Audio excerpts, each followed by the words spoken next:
So I just finished a playthrough of Shining Force 1, and I figure, hey, let's make a tier list. I love ranking stuff. So my tier list basically is going to be ranked on unit performance, what they contribute to the story, which makes me like them a little bit more, or a little bit less, how cool they are, and, kind of along the same thing, but how much do I like the character? Now, like I said, this is going to be based on how much I enjoy the character, so that means this isn't peak 2020, which means level to 20 unpromoted and then level to 20 promoted to get max stats. This is basically how I feel as I play through the game. This is not gospel. So, the way my tiers are working is S tier is basically characters that I can't not take in my party because they're too good. A tier is going to be characters that should be in my party or a well-constructed party. B is characters you can use, but they're not going to set the world on fire. C are basically characters that lag behind for whatever reason, need a bit of love, and even with that love, never quite become something you really care about. And D tier, or as I like to affectionately call it, Archer tier, are characters that you know are bad, that you're taking along as a joke. Oh, and F tier? F tier is just for characters who serve no purpose. They're not fun, they don't improve the game. Why are they even here? So hey, let's start. We're going to do this in more or less character recruitment order. It's not exact, but Max is our first character. And Max, up until about chapter 6, is basically kind of a jack of all trades. He doesn't have the best defense, doesn't have the worst defense, doesn't have the worst attack, doesn't have the best attack. He's a unit, he's got 6 movement, he carries his spot on the force, but he's not blowing you away. Max's problem is, when he dies, the battle ends. So if he's not out there with great defense and having great survivability, you're going to be timid using him. So he can lag behind and not grow, which hurts you because that's a party member you're going to be taking along. Now, what happens in Chapter 6 and Chapter 7 though? Chapter 6 and Chapter 7 Max is an S tier unit. He gets the 2 endgame swords, the Sword of Light, and the Chaos Breaker, and that gives him a ridiculously high attack, and that also gives him magic, which you can use indiscriminately. It's an item that doesn't break, so you can keep using it, which causes him to just gain oodles and oodles of experience. And eventually he becomes a machine. The problem is he's not a machine until that point. So I think I'm going to put him at A tier, but I think he's going to end up being at the end of A tier, and honestly, close to B tier. And I'm struggling a little to have him in A right now, but I just know how good he gets, and that's not going to save some characters. So that brings us to Lo, who's our first healer we get, and unfortunately, all healers are bad in Shining Force 1. In Shining Force 2, they're great, Mr. Master Monks, and let's be honest, Master Monks are an overpowered unit in Shining Force 2, not in Shining Force 1, as we'll get to. And I think it's because their XP growth isn't great. So unfortunately, Lo, who, does get the standard heal 3, detox, aura spells, but they come at such a high level that it's hard to get him there. Hard to get him over the hump. So we're going to put you at C, because I don't think you're a total loss of a character. Even though as a character, as a person, he's kind of a wet blanket, he might be at the end of my C tier before we get to the end of this. Luke. Luke is 100% a B tier character. He's basically your standard gladiator, so decent attack, good defense, low movement, nothing sexy, goes in, does his job. Luke's problem? He doesn't really have a lot of great personality or lovability that goes along with him. He's just kind of there. And as we're going to come to the end, there's another character who also basically does Luke's job, but has a touch more personality that's going to put him above Luke. So, here we go. We come to our first archer. That's Hans. D tier character. The problem with archers in, I guess, Shining Force 1 is I feel like they have a high miss rate. They don't get a lot of great stat growth. There's not an endgame archer weapon. You don't come across any halberds or swords or lances or anything, or even axes. There's nothing that makes you go, wow, I should have kept this archer around. The only advantage they have is they attack from range, and that's it. Don't have great attack, don't have great defense, don't have great HP, have okay speed. That's it. You're in the D tier, Hans. The only question will be you be at the end, or will you be at the top? So, I really like Ken. Ken's not a great knight, but I've never really had problems with Ken. I've never had problems with his stat growth, never had problems with him getting levels. His attack tends to waver. One of the things I really like about the knights in this game is they all sort of have a different thing they excel at. May gets lots of defense in her early growth. Arthur has magic. Pell has attacks. Ernest looks cool. And Ken, to my memory, because I've kind of stopped using him, even though I like him, Ken, to my memory, is the knight that gains a whole heap of HP. So he's kind of, in the early game when you're attacking with May and Ken's kind of the, I'll take the caster unit, because I have heaps of HP, and they do set damage, whereas May's the physical attacker. Anyway, Ken has a spot in my heart, and we're going to put him at B. He's a perfectly serviceable unit. There are better knights, there are cooler characters, but Ken holds his own just fine. Tail. Speaking of characters I like, I got a spot in my heart for Tail. She comes in, she's your first caster unit you get. A nice, consistent 6 damage. She's fire-based. She does learn a couple spells. She learns boost near the end of the game if you get your levels high enough. And she just is consistent. She always does the right amount of damage. I find enemies in this Shining Force 1 tend to cluster for some reason, so you can hit area of effect magics better. The HP in Shining Force 1 of the enemies is lower at the end of the game than it is for Shining Force 2, just because it's a shorter game. So she excels. She can be a little fragile. She doesn't get near the defense as Henri gets, as we'll talk about later. But she gets Blaze 4 at a decent level, and Blaze 4 one-hits a lot of units. Certainly a useful member to the Force, and I have a hard time leaving her out. Gong. Gong is kind of difficult to rank. On one hand, I like him better than any of the healer characters. On the other hand, he doesn't do the one thing the healer characters do really well, which is heal. I believe he gets an aura, and he gets a heal. He has no utility spells. I have had playthroughs where Gong's physical attack is okay, is stable. I've had games where his physical attack doesn't grow great, and if his physical attack doesn't grow great, he's rather useless. And at the end of the game, there is an item called the White Ring, and the White Ring casts Aura level 2. And the way this works is healing characters get XP. I think I'm going to stop myself right now, because when I say that, I bet Gong gets more HP, gets experience off that. So we're going to go on a guess and say Gong gets experience off the White Ring, and therefore he's higher than low.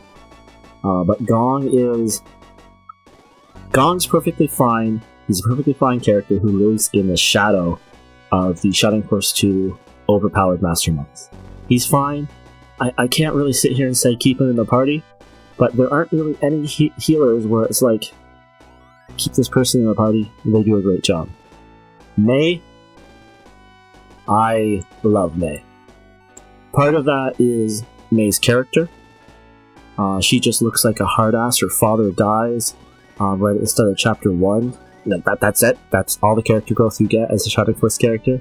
But she's always seemed a little hard, a little, lived in the world, a little, edgelordy, I guess. That's what I'm projecting onto her.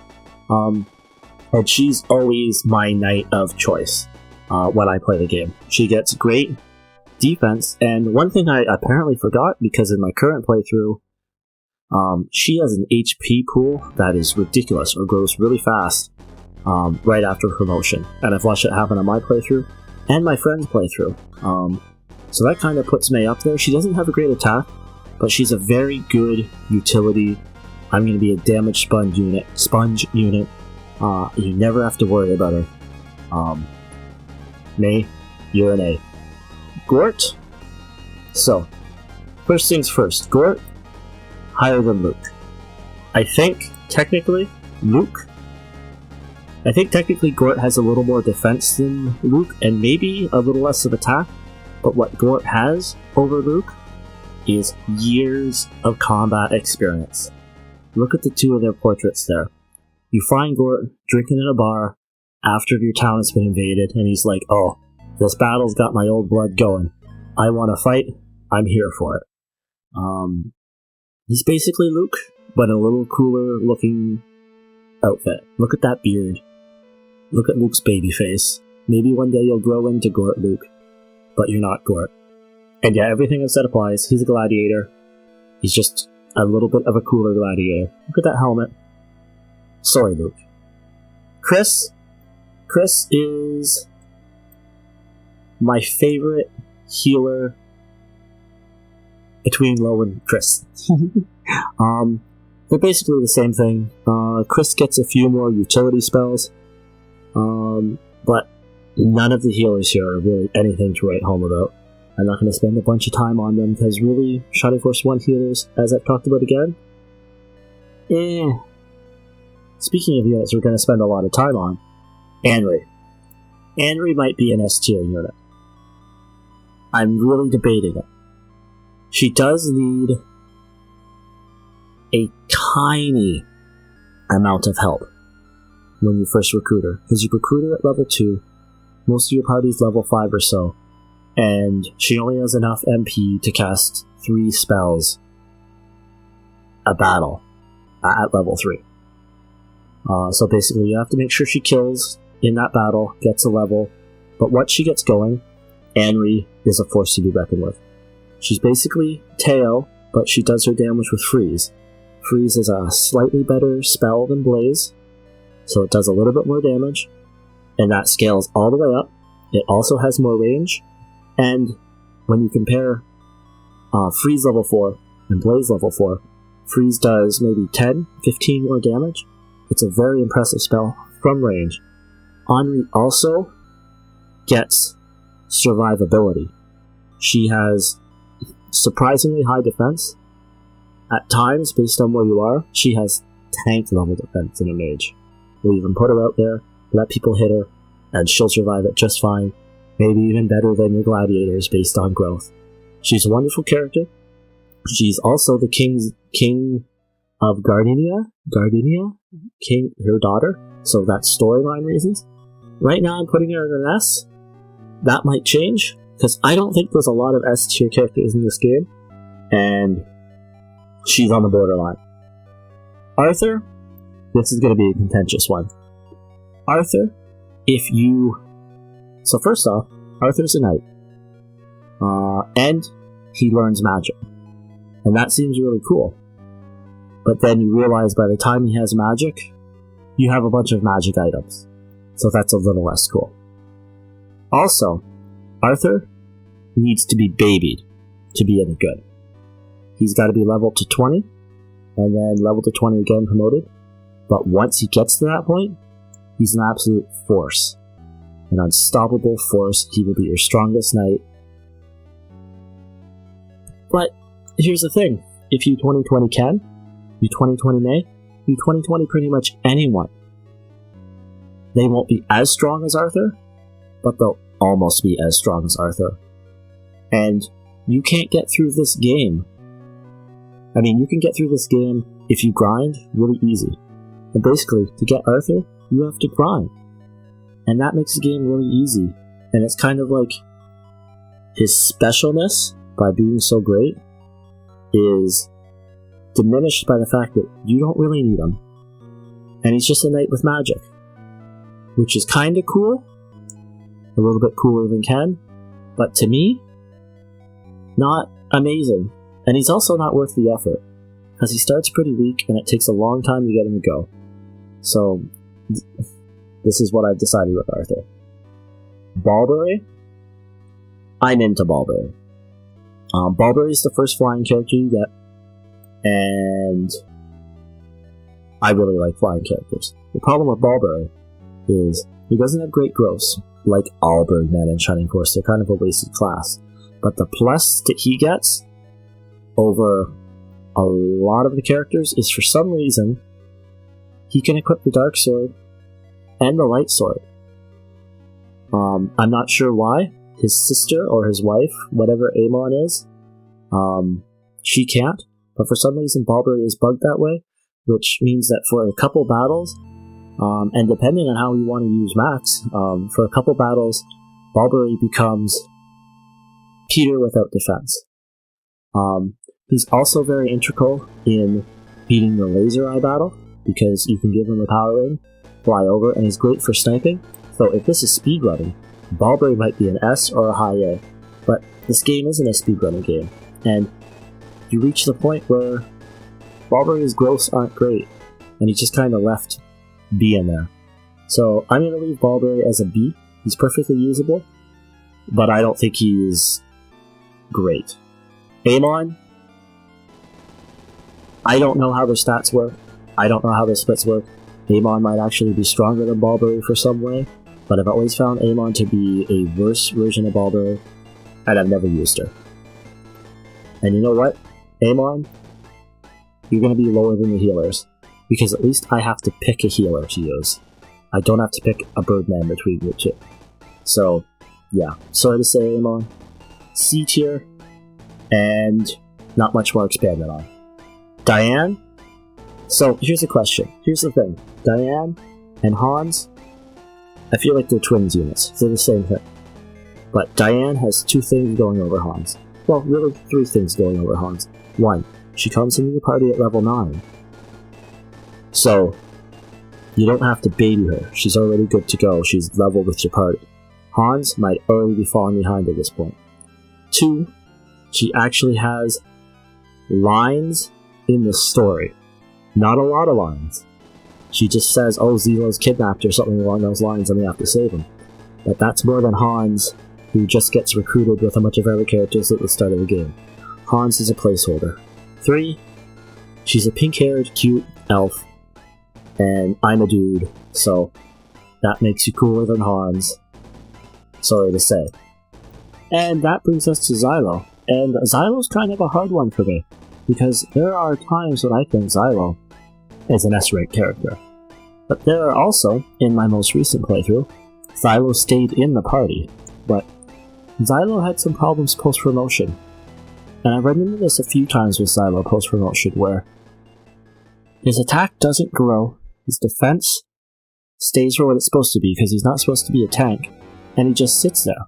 Now, Xylo has huge movement, and he can take care of himself, and you don't have to baby him, and he'll stay there, and he's a werewolf, and he's cool. Xylo's A, but he's not the god tier unit that we think he is.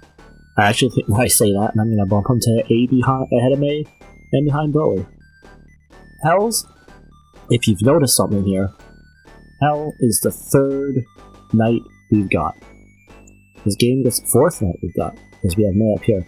This game gets a little oversaturated with knights. Hell's gimmick is that I believe he has the highest attack of all the knights. But that's it. All the knights are kind of interchangeable. There's nothing really fancy about them. So I don't have much to say about Hell. Guns? Guns is an S tier unit. Or he would be, if his movement wasn't 4. Now to fix that, you give him the mobility ring, or a running pepper, and he's back to being an S tier unit. But to be an S tier unit, my friend, you have got to be able to do that without me giving you an item. Guns has high attack, he has high defense, he's by far the tankiest character in the game. He's got a decent HP pool. It's low, but it's not too low to the fact that it's detrimental. I don't know if his movement is floating based, but it certainly isn't damaged by the terrain. Guns is a a wonderful, wonderful unit. Can't have any complaints about him at all. He's also an armadillo, or some sort of mammal, in a steam suit. So just his look and his general vibe is also cool. And I felt we needed to bring that up too. Vankar. Vankar's the 5th knight you get. Vankar's an F tier. He's the 5th knight we get. And there's nothing special about him. He just shows up outside the moving town, which name I can't remember right now, and just like, hey, I want to join you. I have no backstory. I'm not cool. I just exist. Why would anyone take Vankar? He's one of 2 characters in here I've never used. Because by the time Vankar comes around, we've already got our knights. He has no gimmick. Vankar is an F tier, or as what we're going to call it moving forward, Vankar tier. So this brings us to Kokochi, as we will. Kokochi? Whatever, pronunciation is not my strong suit. So, confession time. I have never used this unit. It's either been a case of, in the times I've wanted to in a playthrough, I missed out on recruiting them, and the times that I've recruited them, I didn't really want to use him. He's basically a flying Sky Knight, so he has access to Lance as a weapon, which is going to push him ahead of Balbury, because Balbury has swords, and aside from that one point in Chapter 6, swords on Balbury, like having the range attack on Kokuchi, seems like it would be a better thing. Also knowing that there's a Valkyrie he can equip towards the end game probably helps him out, and I know he's got better defense than Balbury, so we're going to put him in an uneducated B rank. Which brings us to Yogurt. And for Yogurt, I'm going to be honest with you, real simple here. Yogurt, D character. He's not an F character. He has a couple uses. One, he's an hilarious little mascot, so he's a joke character.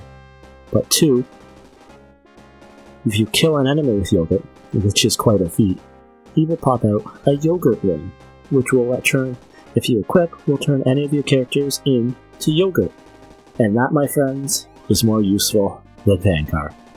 Domingo's a special case, and it's probably a unit I've changed my mind on lately. Because you see, Domingo is great when you get him. Enemies love to hit him. He's got good defense, so that's kind of a wasted turn for them. And he's got freeze magic, level 1, does a decent amount of damage.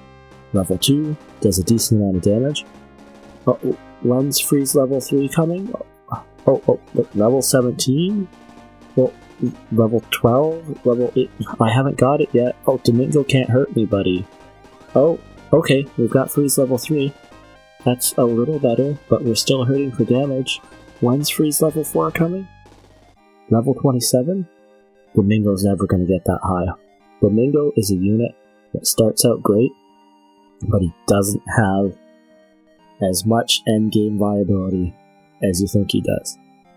Actually, in my recent playthrough, I, for the last battle, swapped Gort in for Domingo after Gort got an Atlas Axe. So that means I gotta put Gort above Domingo. Domingo's still a wonderful character, he floats, gets by, but I just don't think he has that endgame stability.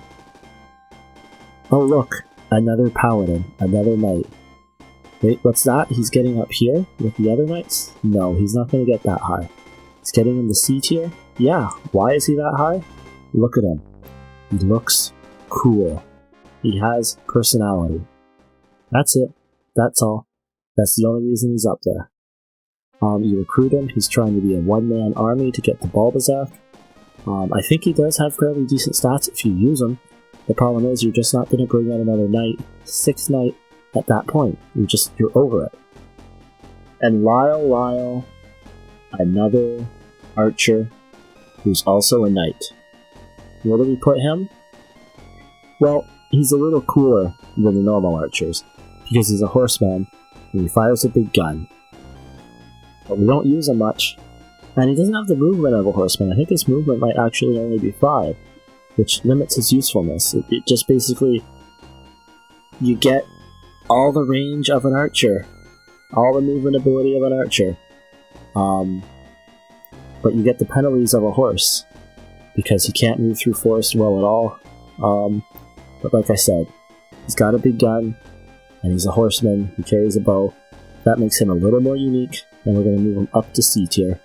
I have also tried to use him in the end game, which is more than I can say for the other two archers. Blue. My boy Blue. I don't know where to put you. I want to put you here. Blue is basically the cutoff of units I will grind. You get him at level 9 when your party theoretically could also have level 9 promoted units in it. I don't think I've ever had that happen, but there's nothing stopping it. And Blue's stats are... He doesn't get great attack. He has really good defense for a flying unit. Blue's almost tanky if you can keep him up with your party. But the problem with Shining Force is all your experience is based on how much damage you can do. You don't get experience for taking hits and tanking things well. So, Blue, as much as I want to have you higher, as I love you, he's a dragon. Dragons are cool. His performance leaves me wanting.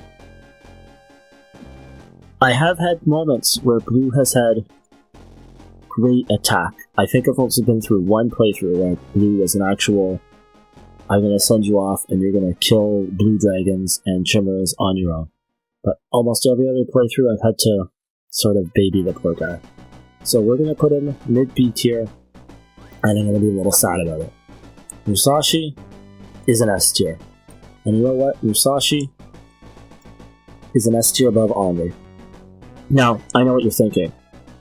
Musashi has a great attack, but it's not the best attack.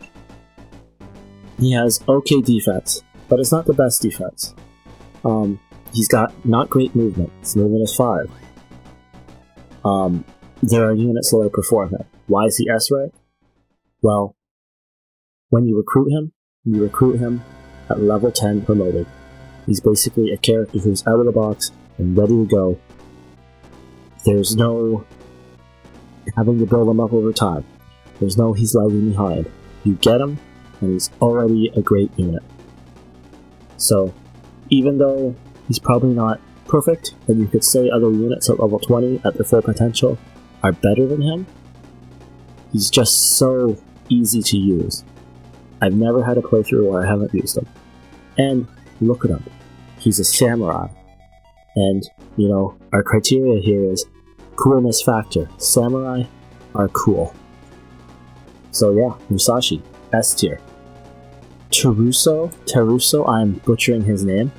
He is, to my mind, the best of the healing characters. And that's a little bit based on spell pool. He gets Aura. Aura is a good spell, but at that point, when you get him, you have the White Ring, so you basically, whoever your healer is, has Aura. His heal spells are fine. He has an endgame spell called Shield, which lowers magic damage, which helps because the 2 last enemies do magic damage, so you can use that shield to subjugate your damage. But really, the reason why I'm placing him above all the healing units we have, you get him at level 16. Unpromoted, but you promote him. But basically, you don't have to baby him up through the game. That's it. That's all there is to it. Teruso comes ready to use. And a lot of your priests and healing characters are lagging behind at this point. He sort of wins by attrition. Aleph, I'm struggling to put you in C or low B. We're going to put her in low B. Partially because she's a humanoid fox, and I think that's kind of cool. Aleph is the 3rd mage in the game. You get her very late in the game, and for a mage, she's probably a little under-leveled when you get her. Her focus, Onry is a freeze user primarily, Teo is a blaze user primarily, and Aleph is a bolt user primarily. And the problem with her being a bolt user is Bolt is very MP intensive. Bolt 1 is 8 MP. it's also an area of effect. It's a much better spell, but Blaze 1 is 2, and Freeze 1 is 3. So it's sort of, as you go, the amount of MP to cast the spells goes higher. And a mage is only as good as their spells. So, Henri can cast, let's say, give or take, 4 Freeze 3s in a fight. And Teo can cast 5 Blaze 3s in a fight. Aleph can probably cast 2 Bolt 2s. And that's about it. She does get Bolt 4, which is a better spell than Blaze 4 or Freeze 4, but 1, it costs a lot of MP to use for what it does. It does a bit more damage than Freeze 4, but not worth the considerable amount more of MP that it uses. And yeah, that's about it for Aleph. She just doesn't use her MP well. That brings me to Adam. Adam is... we're going to put him high C. So, Adam's actually a good character if you build him up. A built-up Adam might get into A rank, but the problem is Adam comes way late in the game. He comes at level 10, unpromoted. So you basically have to, in Chapter 7, halfway through Chapter 7, stop the game and baby this guy to level him up. And, like I've said, any character is good at level 10 promoted. Any character you build up and give them XP, they're going to be good. Adam might be better, but it's not worth the investment. Now, I know what you're thinking. Adam's a robot. That should give him coolness points. Well, let me tell you, he's already getting coolness points to get here.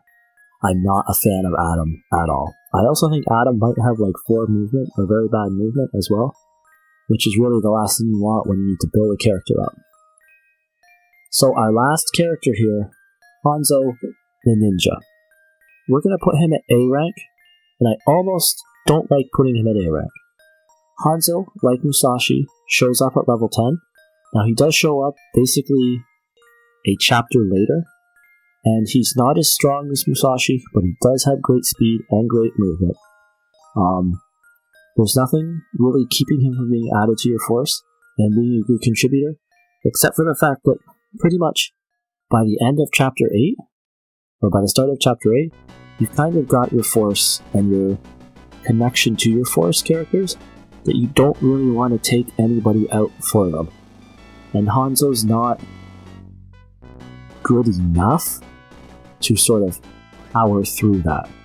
He's a good character, but he's not going to make you forsake all other units for him.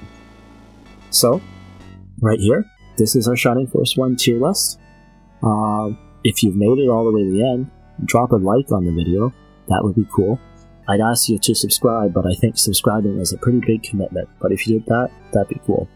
So if you have any thoughts or any complaints about how I put a character where I did, how I didn't use Kikuchi and didn't rank him right, or if you're a Vankar fan, you can complain about the level of disrespect I've given Vankar. But most of all, I want to say thanks for joining us, and you know what? I love Shining Force 1. I had a blast playing through it again.